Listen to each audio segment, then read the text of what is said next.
एक समय की बात है। राजस्थान के रामदेवड़ा गांव में नाहर सिंह साहूकार रहता था। साहूकार छोटी छोटी बातों पर नाराज हो जाता था। उसका एक नौकर था, छंगा। छंगा के एक पाँव में 6 उंगलियां थी। इसी से उसको सब छंगा कहने लगे। एक बार साहूकार की पत्नी अपने नैहर गई हुई थी। घर में नाहर सिंह और उसका नौकर छंगा थे। साहूकार में एक दिन छंगा से दोपहर के भोजन में चूरमा बाटी बनाने के लिए कहा और स्वयं बैठक में गद्दी पे चला गया। अभी पूजा अगरबत्ती कर ही रहा था कि हाथ में मटकी लिए छंगा आया और बोला, मालिक, घर में घी नहीं है, पैसे दे दो।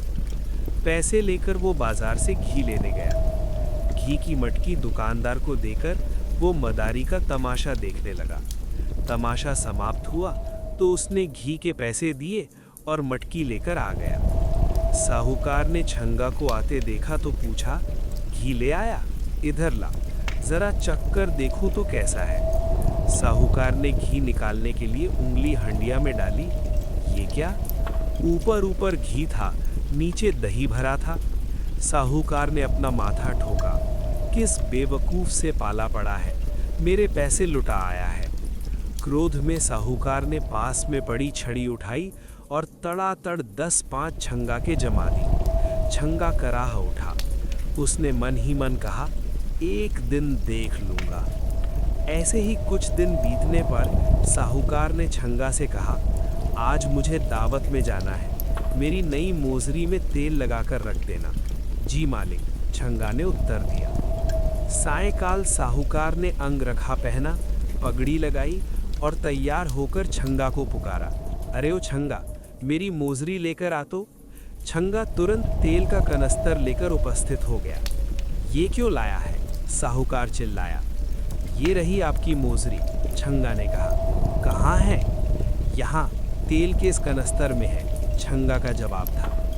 अब तो साहूकार को अपने पर नियंत्रण नहीं रहा और उसने लात घूंसों से छंगा को अधमरा कर दिया। साहूकार तो मार पीट कर वहां से चला गया। छंगा बहुत देर तक रोता कराहता रहा और बड़बड़ाता रहा, एक दिन देख लूंगा।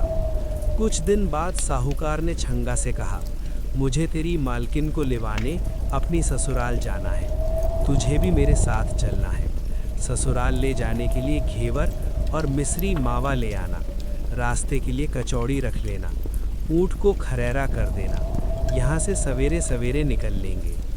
अगले दिन उंगलियों में चमचमाती अंगूठी, गले में सतलड़ा हार, सुनहरा अंग रखा, चरमर नई मोजरी पहने साहूकार सज धज कर ऊँट पर सवार हो गया।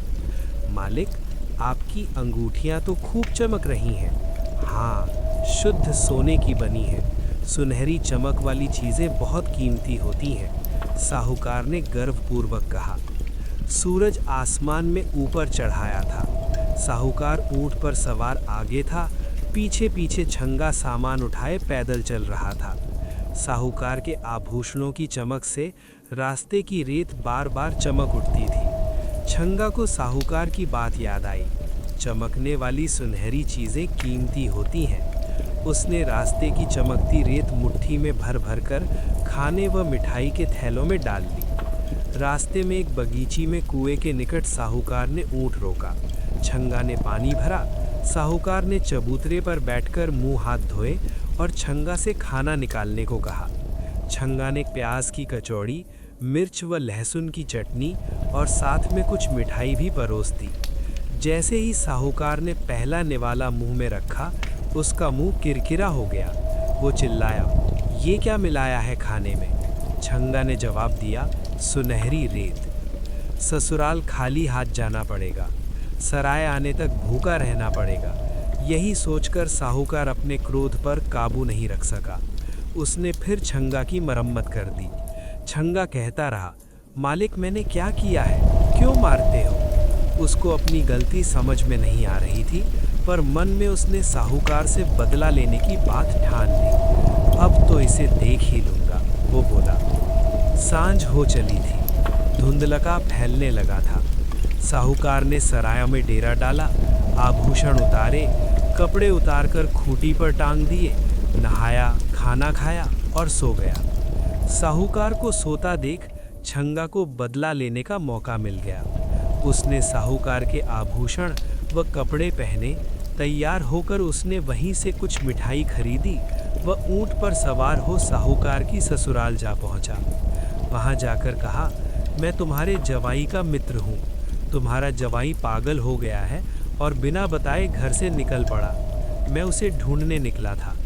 2 कोस दूर एक सराय में पड़ा है। सुनते ही सब लोग दौड़ पड़े।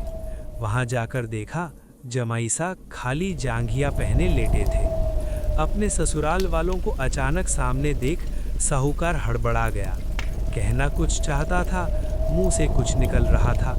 उसने कमरे में इधर उधर देखा, उसके आभूषण कपड़े वहां नहीं थे। छंगा कहीं दिखाई नहीं दे रहा था। सास ससुर ने दुखी मन से बड़ी कठिनाई पूर्वक साहूकार को ऊंट गाड़ी में बिठाया और अपनी हवेली ले गए। वहां पर दूसरे कपड़े पहनाने लगे तो वो चिल्लाने लगा, मुझे नहीं पहनने ये कपड़े, मैं ऐसे ही रहूँगा। ज़बरदस्ती गले में कुर्ता पहनाया गया। तभी सामने से उसके कपड़ों में सजा धजा छंगा आया। उसे देख साहूकार गालियाँ बकने लगा। छंगा हंसते हुए हवेली से बाहर निकला तो पीछे पीछे साहूकार भागा। उसके पीछे बाकी लोग भी भागे। पत्नी बार बार हाथ उठाकर प्रार्थना करती, हे भगवान, ये क्या हो गया मेरे पति को, ये तो बिल्कुल पगला गए हैं, अब मैं क्या करूं?